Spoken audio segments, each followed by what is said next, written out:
Hey, what's going on, everybody? It's been a while. So, I actually wanted to get back into Echo today. It's been quite a bit of time since, I actually picked up Echo.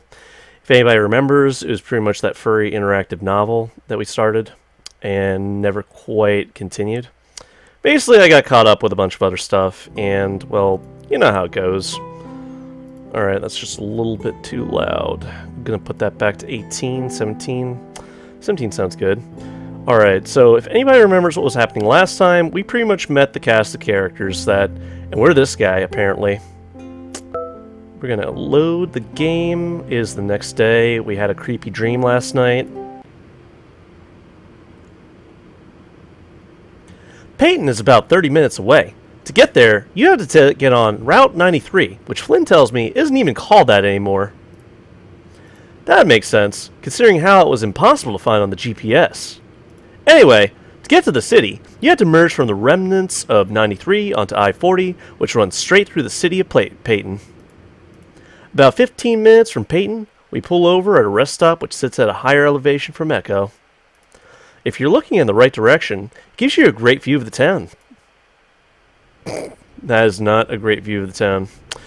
I stand outside the old, run-down restroom, a pall over my eyes as I stare out over the desert.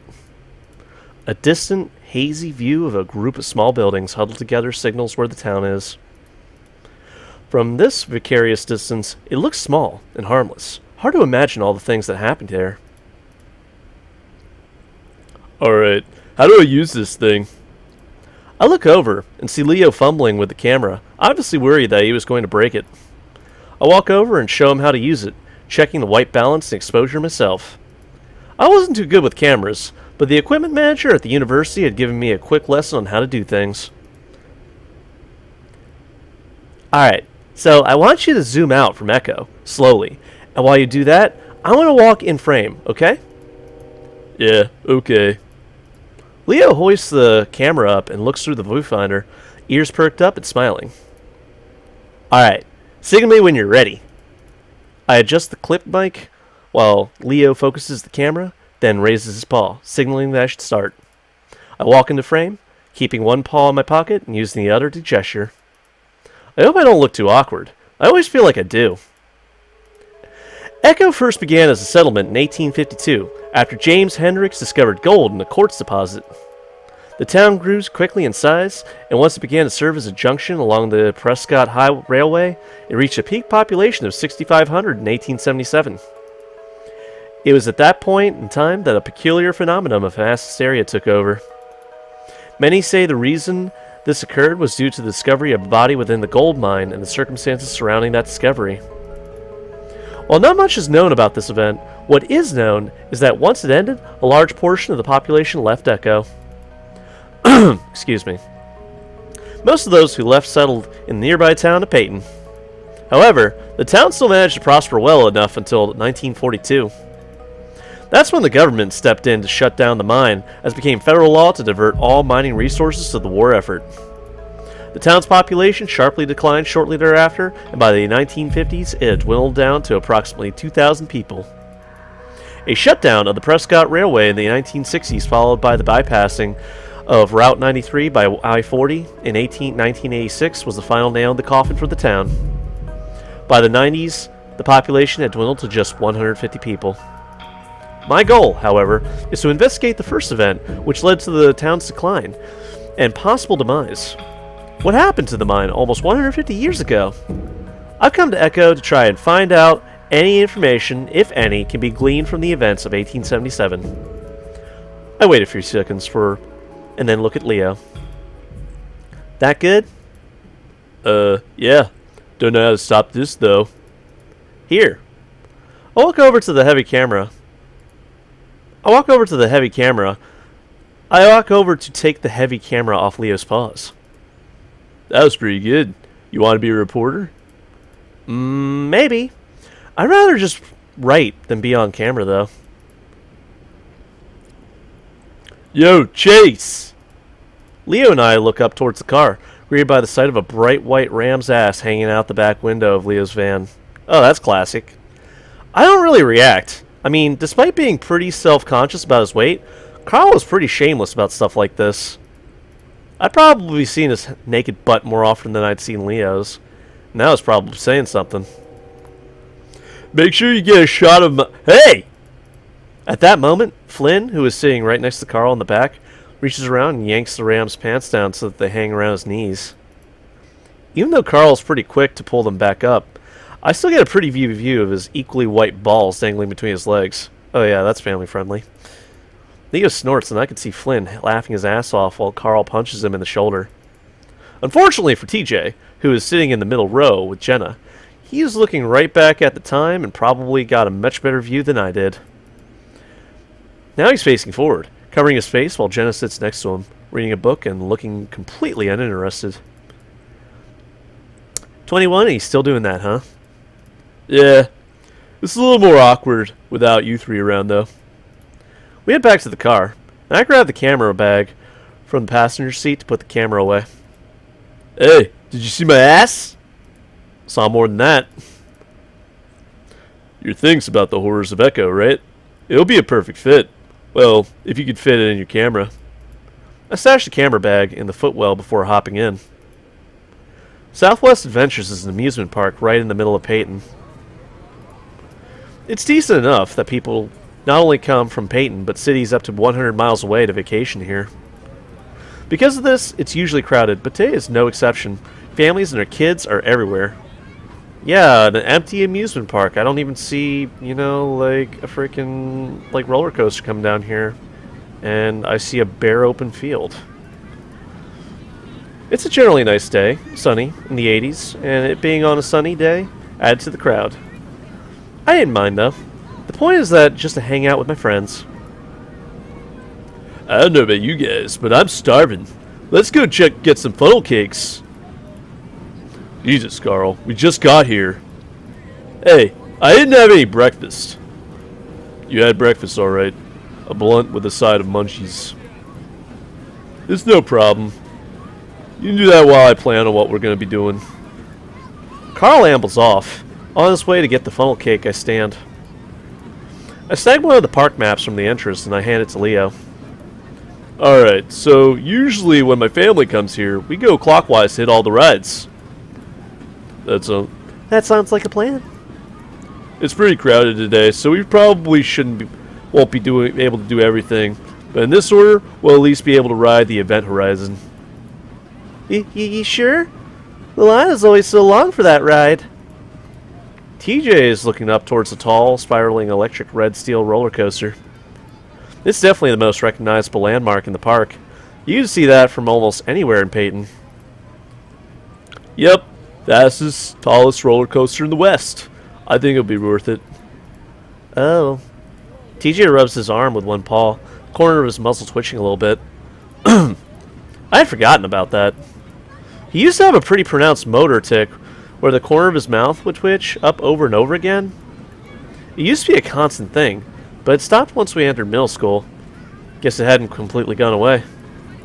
You alright, TJ? We can skip the big rides if you... Oh hell, TJ, you're a fucking adult now. No, it's fine. I'm fine. I just haven't been on a roller coaster in a while. TJ snaps his head back towards us. He's all tensed up, and the movement looks like a rubber band being snapped. I'm riding well the rides with you guys. TJ walks off, his paws shoved deep in his pockets. I feel bad for him. I kind of want to give him an out somehow, but that's when Carl comes back with a funnel cake. It's topped with ice cream, powdered sugar, and strawberries. Anyone want to share? Yeah, that looks really good. No? Alright. Guess I'll be eating the whole thing. Great. Now we gotta wait for Fat Ass here to finish eating. Carl pulls his face from the cake. Even with his white fur, I could see powdered sugar clinging to his chin. Nah, I didn't eat in the line. We going on an event horizon first? The wait will be an hour long, at least. The line ends up being 2 hours long. And by the time we actually get to the actual ride, I'm dying to get into a pool of any kind. To put it bluntly, an otter needs water. Part of the problem of living in Echo meant that we didn't have any kind of indoor pool system in our house, being as cheap as it was. We ended up having to get an outdoor swimming pool, which was a pain. Nervous, Chase? I smirk at him. I've read it before, Leo. Though your tail's kind of down. Sure you're not nervous? Come on, Leo. Let's ride in the front. Oh, I don't know. I watch as Jenna pulls Leo towards the front of the line, which is about twice as long as all the others. I opt for the middle, and it just so happens that TJ comes with me. His tufted ears, excuse me.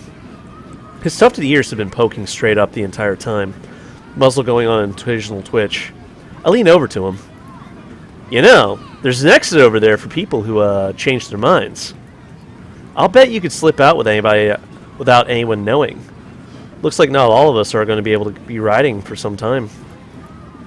TJ stares straight ahead, clutching onto the railing. I can see his sharp claws in sheath, pressing into the metal and chipping away some of the red paint. No, I'm fine. You sure? Yep, perfectly fine. Well, we're in the middle, which is the best place to be if you don't like roller coasters. Yeah. I really wanted to be able to get TJ to skip the ride.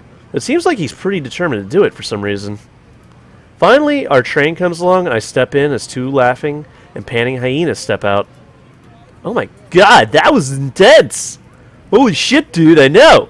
I never get scared on rides and I almost fucking pissed myself. I do a quick check of the seat to make sure there isn't any actual piss before sitting down. I look up and see TJ standing on the edge of the platform, his eyes wide, one stuck foot out to get on. TJ? A bored-looking teenage fox comes up to check the lap bar and I stick out my paw. Hey, wait, TJ, you getting on? The fox goes from looking bored to mildly annoyed. Look, if you're getting on, you need to get on now. We can't hold up the entire ride for you, sir. The exit's that way, where other adventures wait. Excuse me. People around us are starting to notice. Unfortunately, Flynn, who is lined up with Carl towards the back, is paying very close attention, grinning like he knew this was going to happen. Aw, TJ, too scared? Guess you're a pussy after all. Shut up, Flynn. Hey, TJ, when it gets real bad, just say to yourself, at least I'm not going to die. Actually, a few people have. TJ! I yell up at him, and that seems to jar TJ out of his trance. He almost falls into the car as he stumbles into it, fumbling with his shoulder restraints before the fox attendant sighs and leans in to do it for him. I can see the red on the insides of TJ's ears as he blushes, and I feel my own ears burn a little from the secondhand embarrassment. Now that it's too late, I realize that we probably shouldn't have started with this ride. We should have probably started with something smaller to build up his confidence. I'm jolted back as the train moves forward. Oh gosh! TJ's paw lashes out and latches onto my arm. Oh no! Oh no! Why am I doing this? I reach over to try and move his paw from my arm and back onto the handle as on his shoulder restraints. TJ, hold on to that. My arm. You're gonna... Chase, quiet! I pause, staring at the links. I'm really not used to hearing TJ yell. He's almost puffed out twice his size. I just need some quiet right now and Our train begins to ascend up the first hill and I can feel TJ's claws prickling through the fur of my skin. He starts mumbling quietly to himself, his eyes closed. TJ, are you praying? He doesn't say anything, and soon we reach the apex of the climb. I give up on trying to move his paw and sit back, a little nervous myself. I really, really hope TJ doesn't completely lose it. Oh, it seems like he did. I rinsed the blood off my arm in a dirty theme park bathroom. It wasn't as bad as I thought it would have been, though TJ did start crying when we hit the first inversion. He had scratched the shit out of my forearm, grabbing it with both paws once we started to descent. Unfortunately, Flynn and Carl are still on the platform when we rolled back into the boarding station. Flynn really ready to lay into TJ again, But when he saw the tears, he had the decency to hold back. I helped the shaking Lynx out of the car, and somehow he managed to stumble into the bathroom where he quickly hid in a stall. I should have forced him out of the exit. He'd always had anxiety problems, though I think we all believed it was a childhood thing and he'd be over. I don't know if he still even takes medication. Hey, TJ? Yeah? We should probably get back. Leo texted me that they're all waiting by the ride. Yeah, I'll be out in a second. The cheerfulness in his voice is forced. I ignore the weird looks I'm getting from the other people in the bathroom and instead inspect my arm. The scratches are pretty superficial, so the bleeding has stopped. No one would notice it under the thick fur, even if it's tender as hell. I hear the stall door open behind me, though, and through the mirror, I see TJ come out. He sees me looking over my arm, and his face crumples up again. Chase, I'm sorry. Is it bad? I really don't want him to start crying again. TJ cried a lot when he was a kid, almost every day. Even at 19, it seems like he's pretty susceptible. It's fine, it doesn't even hurt. Ah, well, that's good. We stand there awkwardly for a few seconds. Then I air out my shirt, which is starting to stick to my sweaty body. Listen, it's honestly getting way too hot for me to stand in lines all day. I think I'd rather just sit down and watch some shows or something. Oh yeah? Yeah, you want to do that with me? G's ears come up a little, and he clutches his paws together, the fidgeting subsiding a bit. Yeah, Chase, I think that'll be fun. I can tell he's at least a little bit relieved. We both head out towards the ride, and I spot the four of them waiting by the exit. I furrow my brow as I spot Carl crouched on the ground, Jenna kneeling next to him and rubbing his back. Hey, is everything alright? Jenna looks up, a sympathetic smile on her face. Carl's not feeling too good. You want to sit on a bench or something? If I move, I'm gonna... That's what you get for stuffing your face right before the ride. You think they sell ginger pills here? Or ginger ale at least? Joint would be nice. There's so many vendors over there. I'll go check. I'm actually kind of glad everyone's preoccupied with Carl right now. Take some of the heat off of TJ. Let's move to a bench. It'll be better if you're sitting down. Slowly, Jenna and Leo lift Carl up, and now I can see from his face that he really is ill. To the average person, our little outing might already seem like a disaster, but this is perfectly typical for us. Nothing ever went according to plan. We sit Carl down on a bench as he bends over, his face in his hands as he moans softly.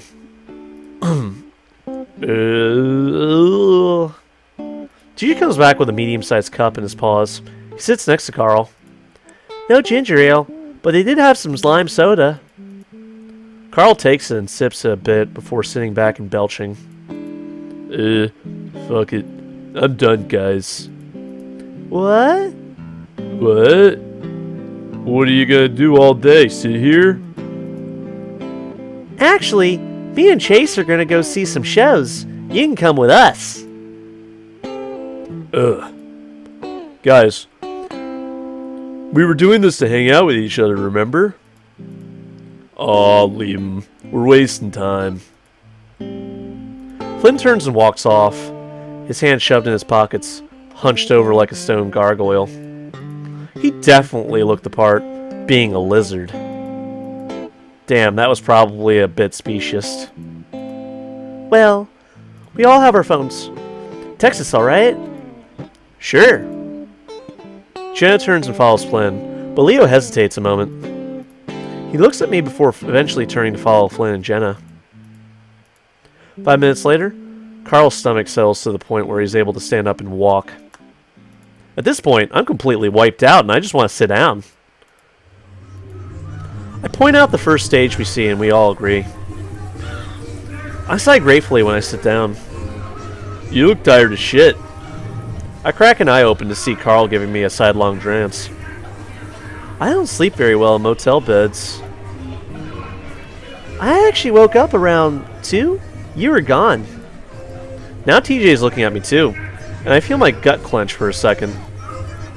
Yeah, I tried to go for a walk down the street. Hoped it would help get me tired. Well, if that happens again, you can just walk over to my house. I'm up until like 3 every night. Wow, why? Carl shrugs, leaning back and sticking his hooves up against the chair in front of him, earning him a dirty glance from its occupier. Games, mostly. Sometimes I read. Carl rubs his chin, opening his muzzle, closing it, then opening it again. You know, it would be pretty cool if we spent the entire night one of these days.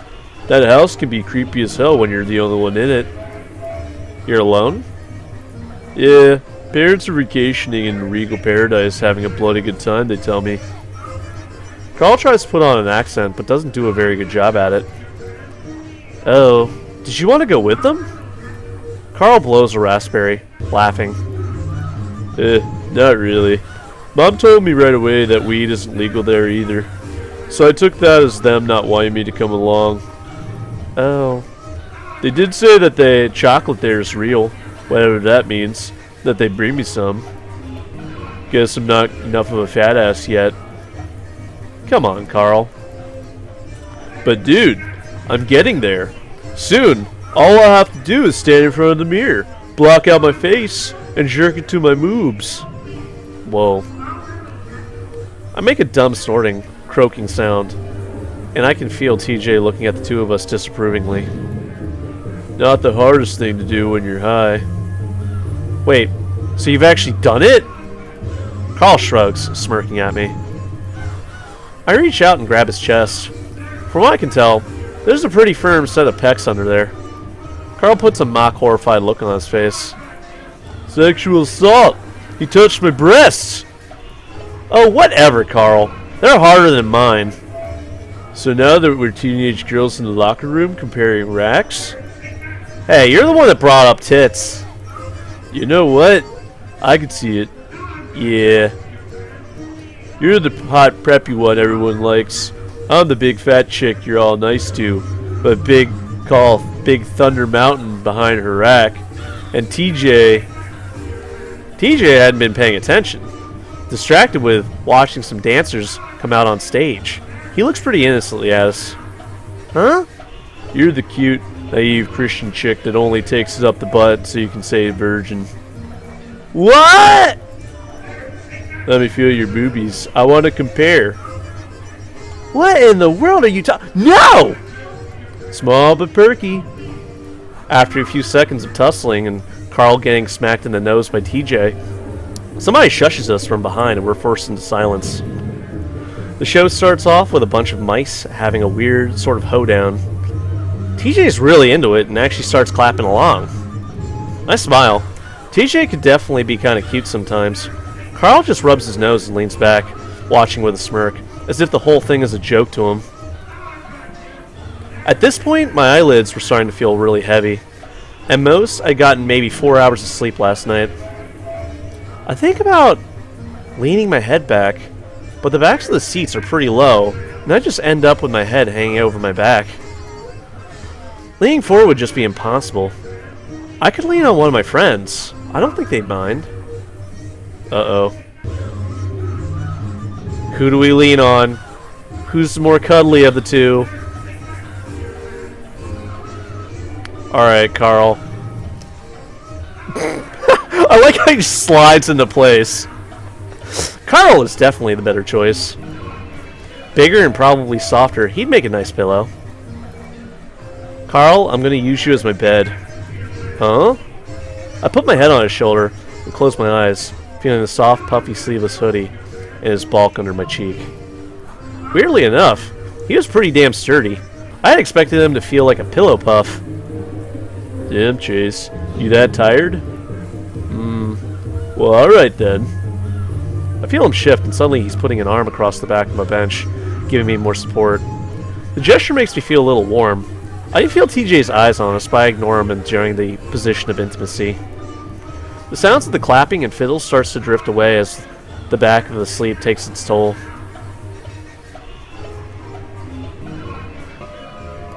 I feel along the rough edges of rock and dirt. The only thing that I can hear is the shower debris I'm knocking on the ground. The air is stale and I have the vague feeling that I'm suffocating. I keep going. I'm going to reach the end eventually. Just have to keep moving. I can tell that I'm going down deeper and deeper. The space around me is growing smaller and smaller, and soon I'm hunching so that my head doesn't scrape the ceiling.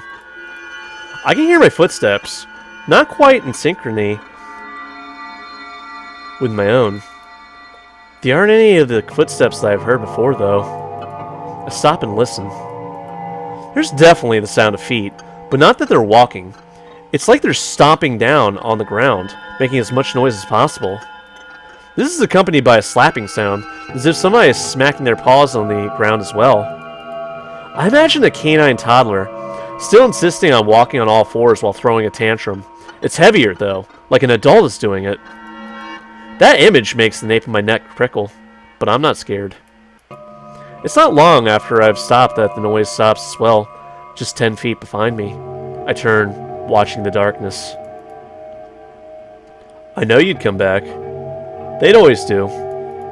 My voice sounds clogged, muted, like the rocky walls are just sucking up the sound instead of bouncing them off the tunnel.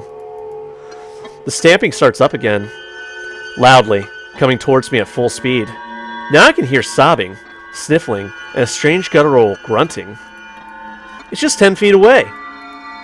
You're only moving in circles.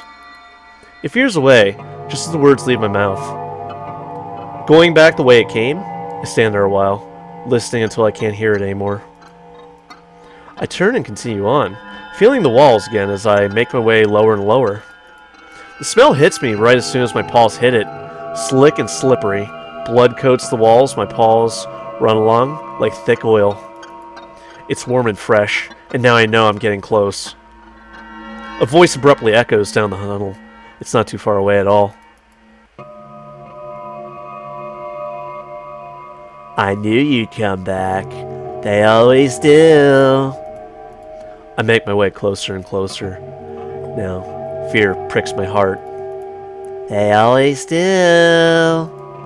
I hear muffled screams now, as if somebody is yelling with their mouth closed. Now the fur is standing up all over my body, but my feet won't stop. I keep going. I'm getting closer and closer. You're only moving in circles. I'm here. It's right here in front of me, and now I'm reaching out to it, reaching out to touch it. I can't stop. I can't stop. Ah! I jump. My head jerks up and my eyes snap open, looking around wildly. It's like I just came up from being underwater too long. Shit! Whoa! TJ and Carl both jump shortly after I do. I look back and forth as they stare wide-eyed back at me. It takes me a second to realize I'm still at Southwest Adventures, at the stage, watching shows. Jesus fuck! Dude, you alright? Carl! I lean forward and rub my face with my paws, trying to stop shaking. I'm fine. Just really bad dream. I feel a small paw on my back as TJ rubs it. What about? I'm not really sure. Just in a really dark place, and some things were in there. Huh? That does sound pretty creepy. What kinds of things? I think for a minute. The weird crawling thing, the screaming thing. I pull my head up, looking towards the stage, which is pretty empty right now. It doesn't matter. It was just a dream. Hey, what happened to the show? Carl Chuck is next to me, leaning back again. You missed him, dude. We've seen like 3 shows. Yeah, they even had a segment with otters doing water tricks. We thought about you walking up to it. But you were still in a really deep sleep. That's too bad. I always love seeing my people laughed at for swimming clowns that we were. How long's it been? Carl checks his phone, which he already has out. Been about 3 hours. Could probably get some lunch now. Damn, I've been out for a while.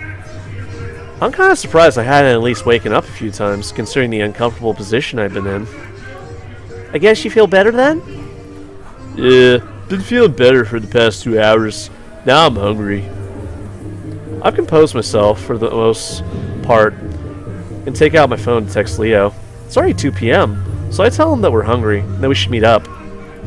He gets back to me pretty quick, saying that they are mostly done with the big rides.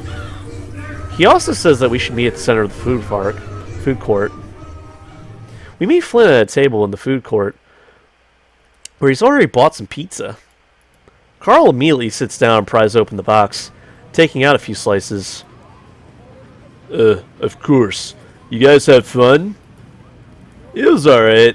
Watched a few shows about our state's specious history. Chase took a nap. Flynn eyes TJ, who doesn't say anything as he sits down to take his own slice of pizza. A bit more daintily than Carl had. Feeling better, Tej? Yeah, I'm fine. TJ nibbles on a slice of pizza. Yeah, well, the pizza here is a hell of a lot scarier than any of the rides, so you're braver than I am. Where are Leo and Jenna? Flynn rolls his eyes and nods towards a row of carnival games to the right of the court. Fighting. They've been playing those games for a fucking half hour already. I'm not surprised. I grab my own slice of pizza and a napkin and make my way over there. Keeping with the theme of the Wild West, the carnival section of the park is decked out with fake saloons and brothels. I spot them pretty quickly. Leo's holding a pink unicorn, and Jenna's carrying a green dragon. They seem to be in pretty good spirits, though Leo's grin is a little bit tight. Looks like a pretty successful haul, you guys. Hey, Chase! Jenna's grinning, looking a little smug as well. You guys finished? We're eating now.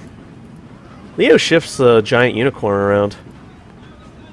Yeah, we're pretty much done here, I think. Damn, Leo. You must have won something pretty hard to get that. Yeah, that was me. I look over at the green dragon Jenna's holding. What about that? Yeah, I won this too. Oh, well, I'm sure you've won a couple? Actually... Yeah, I've beaten him at every game. Yeah, well, you're visiting. I want your memories of this vacation to be good. Obviously, it's getting to your head, though. Oh, please. Chase, you should have seen his face. Sour grapes the whole time. Oh, really? I would usually just stay out of stuff like this. Leo always got a little bit carried away when it came to competition, especially when I was around. It was kind of funny seeing him act like this. Let's just go eat. Wait, there's a high striker. Why don't we show Chase who's stronger, huh? Leo contemplates that for a second, but seems pretty confident about this one. He's really almost twice the size of Jenna. I don't know if that's very fair to you, Jenna. I mean... He lets that sit, obviously, and I have to agree. Jenna, though, gets a little fox gleam to her eyes that I know meant that she knew something we didn't. Afraid I'm gonna woo your ex? Oh. Wow, Jenna's going all out. My muzzle flushes under the fur. That only seems to decide things for Leo. He flexes his shoulders and sticks out the stuffed unicorn to me. I stuff the last of the crust in my mouth and reach out to take it. Jenna does the same, and now I'm hugging two massive stuffed animals to my sides, tripling my girth. Alright, let's do this. Step right up, test your strength, $3, 3 tries. Ring the bell, win a prize. I'd like a try. Ah, we have a taker. Big strong wolf, you would have no problem at all. $3, please.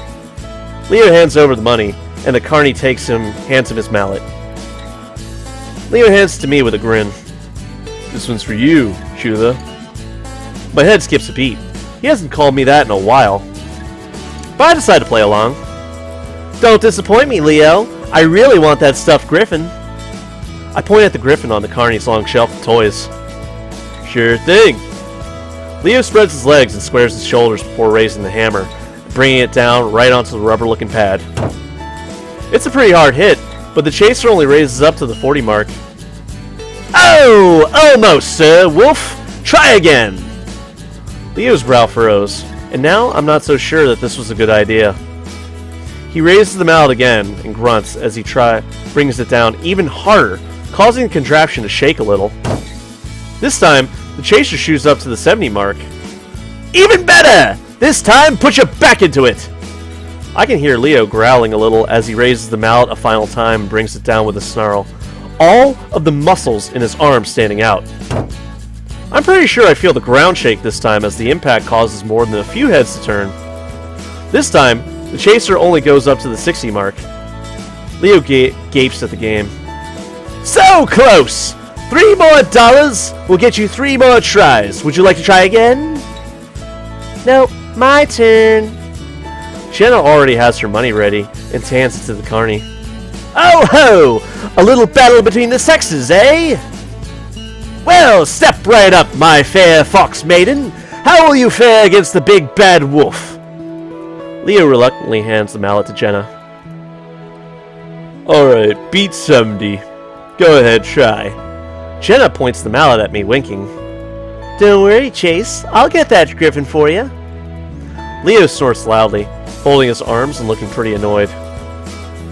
Good luck. How sitting that thing is. Before I can even finish, Jenna raises the mallet into the air and puts it into a graceful swing. It's as if she were chopping wood as she brings it down hard onto the motor pad. It lands pretty precisely and cleanly, in sharp contrast with Leo's sloppy hits. I stare. Leo stares. The carny stares. Jenna simply raises her paws in the air.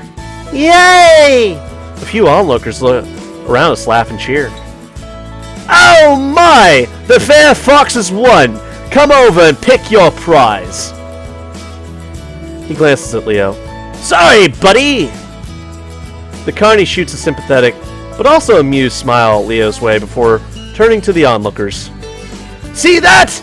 A female fox, half the size of this male wolf, has rung the bell. Could one of you be next? Leo looks mortified, but quickly changes his expression to a sheepish grin. He doesn't seem to want to look at me. Good job there, Jenna. Jenna hops back, bounds back to us, carrying this big stuffed griffin. Give those ones to Leo, so I can give you this. I hand the stuffed toys to Leo, who grumbles a bit as he takes them. Damn thing's rigged. Jenna hands me the griffin. Thanks, Jenna. That was really... She leans over and pecks me on the cheek. I see Leo's eyes widen as she does, his ears standing straight up. It was nothing. Leo stands there for a few more seconds, working his jaw. Awesome. He turns away and leaves, his arms still wrapped around the giant stuffed toys. Jenna starts laughing. Jenna! Oh, hush. He'll get over it. He's just so damn fun to tease. I have to agree, but not when I'm used to, I'm being used to do the teasing. He's still really sensitive about the whole thing. You guys talked it over, didn't you? Anyway, aren't you gay? I take a deep breath. I don't know. Am I gay? Not really. I mean, yeah, obviously I like Leo, but I've liked girls too. Oh, interesting. I sigh and rub my eyes with a paw, still a little tired. Hey, don't tell Leo that I work at the state fair every year. Wasn't planning on it. The rest of the day is pretty relaxing. We ride a few more of the mellow rides. Leo seemed to cheer up when I volunteered to sit next to him on the Ferris wheel. TJ even built up the courage to the point where he rode the swinging ship. Flynn and Carl rode the slingshot ride together, and with the video feed from the ground, I think it's the first time I've ever seen Flynn scared. Carl did end up barfing after that one. By about 6 p.m., everyone's tired enough that we agree to head back. I'm still exhausted, so I sleep for the half hour it takes to get back to the hotel. When I do get back, I notice how good the sun looks right about now. With a sigh, I remind myself that I'm actually here to get a project done and not just play around. So as everybody sits in the motel, I let them know I'm going to be shooting some b-ball, gathering up my equipment and heading out into the heat. Dragging it outside, I set it up, sweating even under the evening light. Even this late in the day, the heat was pissing me off. For some reason, it's a lot cooler in Pueblo. My mind drifts back to the many days of summer under the blazing sun, the temperature rarely dipping below 100. I'm amazed poor TJ never even got a heat stroke. When I put my eye into the viewfinder, I'm a bit disappointed at how broken down the town looks, even with the amazing backdrop. What a dump, I'll say. It's then that I hear footsteps and talking behind me. I pause my recording and turn around. How's the filming? It's alright. Kind of like ran out of the sun, but it's okay. Echo looks like crap no matter what kind of light you shoot it in. Do you need us to keep quiet? Nah, I'm just shooting some B-rolls. Was about to come back in. Let's stay out here a minute. Carl and Flynn are, well, getting a little loud. Besides, I want to talk to you two. He wraps an arm around Jenna and reaches out to wrap the other arm around me so that we're both flanking him. I feel my shoulder pressed into the warm bulk of his chest and side and chest. He'd always been a little taller than me, my eyes barely coming up to reach his chin, but now it seemed like he was almost twice as wide. He definitely put on more muscle since I last saw him. While he was always pretty muscular, he'd been more on the lean side. Now his chest and biceps pulled his shirt tight. It felt nice, though like something very sturdy wrapped in velvet. I suppose it was a mixture of adding on both muscle and fat. I'm at least happy to see he's gotten over his little defeat of Jenna. Look, us, the OG crew. Leo's strong voice vibrates from his body into mine. The effect is tranquilizing, and I feel myself relax. Together again. The only thing I miss about this town. Leo is referring to the fact that he, Jenna, and I were the original 3 in the group of 6 to become friends. Later, we would add TJ, then Carl, and eventually Flynn, and actually Sydney. Leo had really been the one to reunite us all.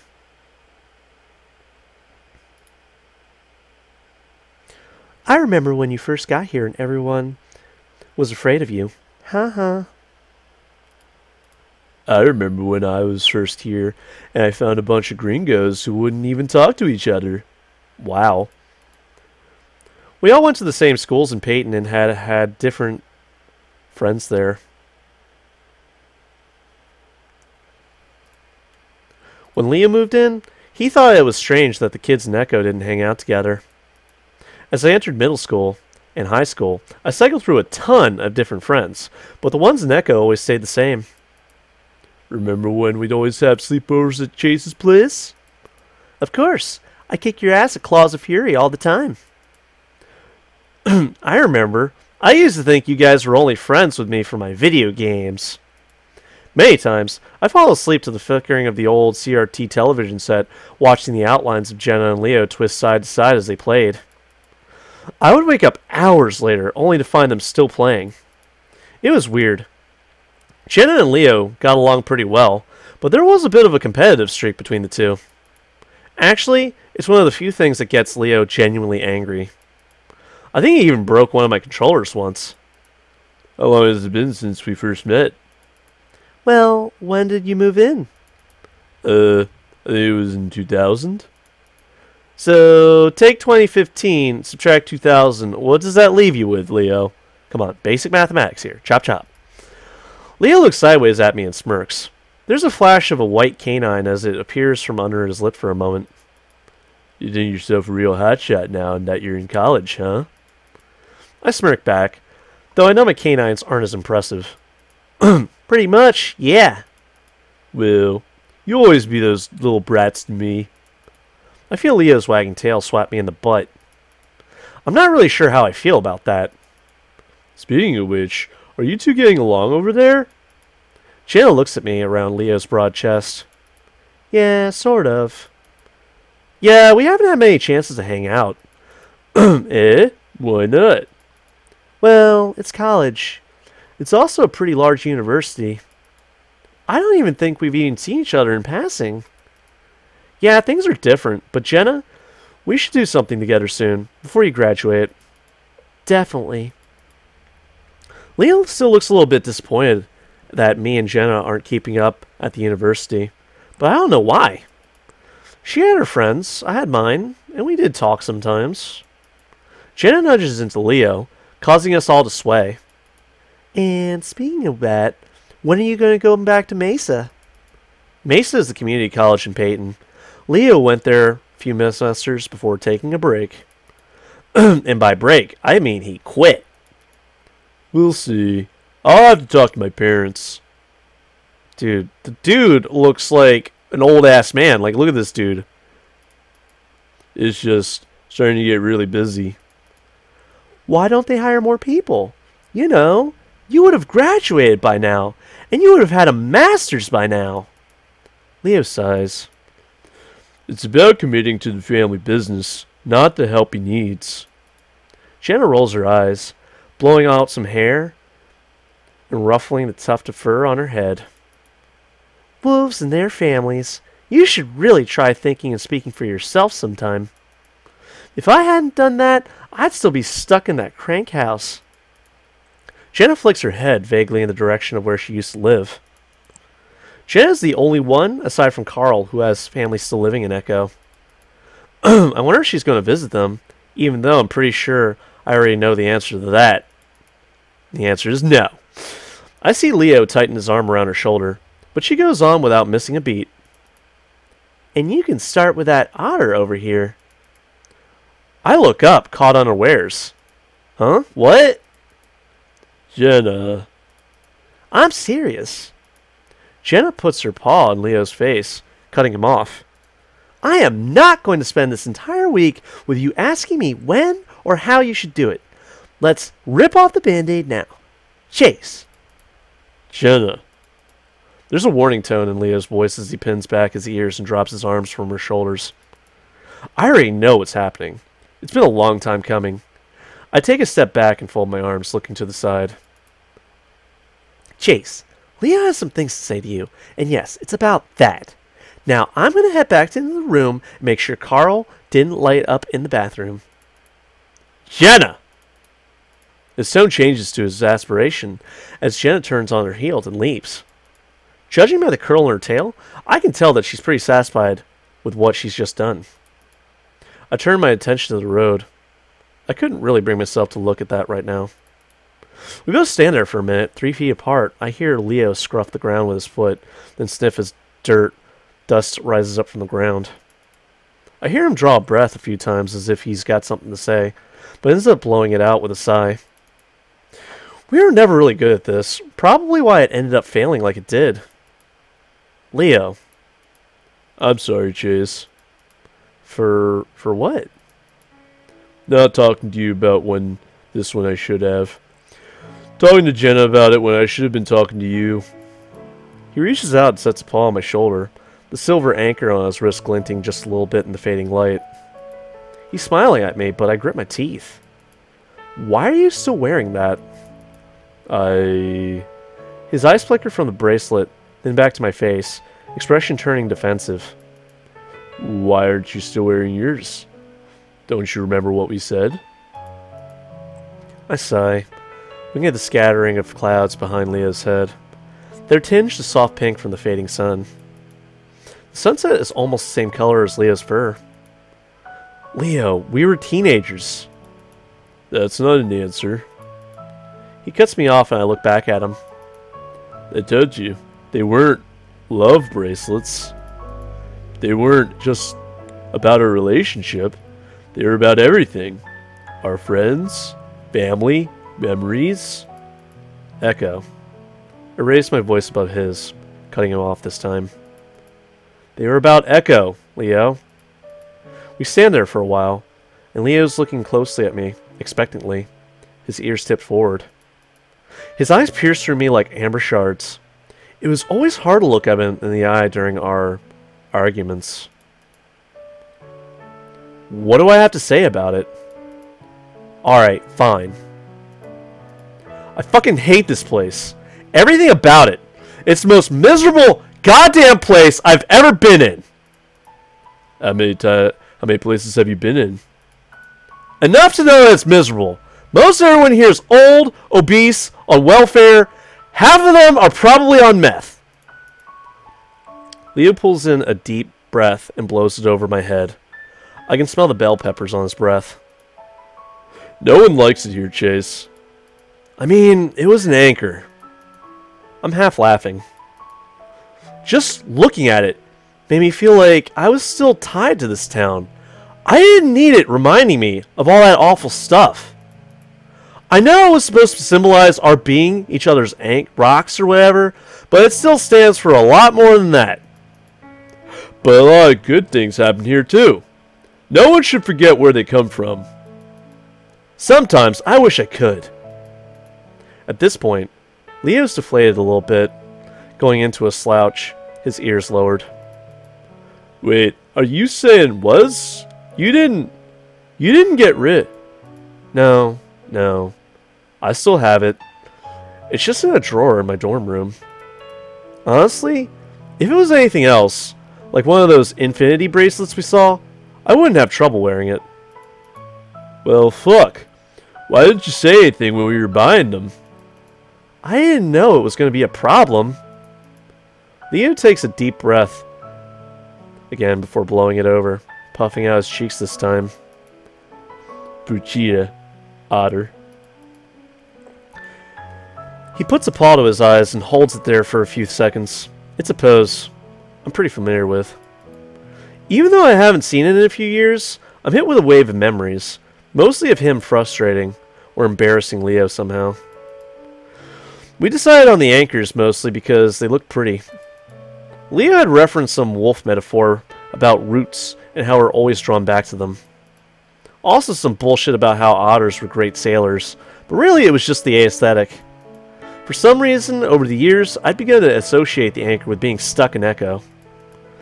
It was then I started connecting the anchor to Sydney that I'd taken it off. It was too much. Anyway. Leo brings me back to the present and I focus back on him. What I was trying to say was that I'm still not okay with how you've left. Leo, I said I was sorry, and I still am. Or how you stopped talking to me for a while. Okay, I was a kid. I thought I had a good tactic. Like Jenna said, rip off the Band-Aid, you know? We did start talking again.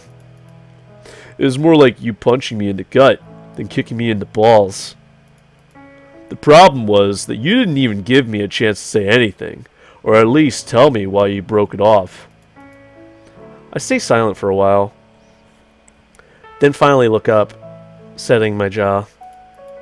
Like I said, I was young and dumb. I didn't know how to handle it. I can keep apologizing, or we can move on and make the most of this. We only have 1 week, and I want to have fun. Leo looks to the side, paws on his hips as if contemplating, then looks back at me with a smile. Alright, fine. But don't think you're off the hook. I still want to talk soon. Soon. Just not right now, man. I stand there awkwardly for a few moments. Then, because it feels appropriate, I step in to give him a hug. He takes it willingly, and he's warm and strong. For a moment, I wonder why the hell I dumped this guy. Just then, someone lays on the horn as they drive past us, pulling me out of my reverie. Thanks! I lean back so I can watch the car speed down the empty road. Leo keeps holding me, though, and he just chuckles. It hasn't changed much, has it? Nah, it hasn't. As we're saying our goodbyes, I remind Leo about the shots I need of the lake. He says we'll talk to the other two about it after they leave. We all say our goodbyes before Leo, Carl, and Flynn take off. TJ takes his usual hour getting ready for bed while Jenna does some schoolwork. By the time I'm finished brushing my teeth, I'm grateful to see them both in bed. I get under the covers next to DJ and lay there for about an hour, staring at the ceiling. Slowly, I slide out from under the covers, careful not to wake TJ. Quietly, I slip on my jeans and grab my jacket before heading out the door. Toby builds a small sandcastle next to the lake, in the process of digging a moat around it. Jenna drops a few twigs next to it before running off to find more decorations. Flynn is talking to Sydney, pointing to the Toby sandcastle. Sydney looks hesitant, but excited. He seems to make up his mind, suddenly running forward and kicking the top of the tall castle. It breaks easily, with most of it flying into Toby's face. Toby flinches back, shocked before immediately crying as he rubs his eyes. Jenna comes running over across the beach, yelling before shoving at Sydney, who's laughing. She turns to Toby, trying to help him clean his face, but the lynx pushes her out of the way before running towards the trail back to Echo.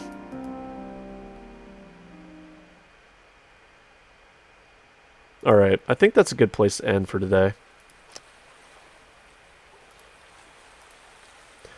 So, as you can see, there are some changes that you can make to the story based on your individual decision making, and usually it seems like 1 or 2 choices available, but I have seen as many as 4, I believe. Don't quote me on that one, I'm going on memory. Overall, Echo is more of a... It's a very unique story, very individualized to something like a Rust Belt type town whose industry had collapsed in light of globalism and various other external factors that changed American industry. But overall, I would say it's pretty, in contrast to Major Minor and Amorous, it's a lot more heartfelt, if that makes any sense. I'm going to pick up with this some other time. Meanwhile, I'm going to move on to some other games like Major Minor or Amorous. So I'll catch you next video, guys. Hope you enjoy. Peace.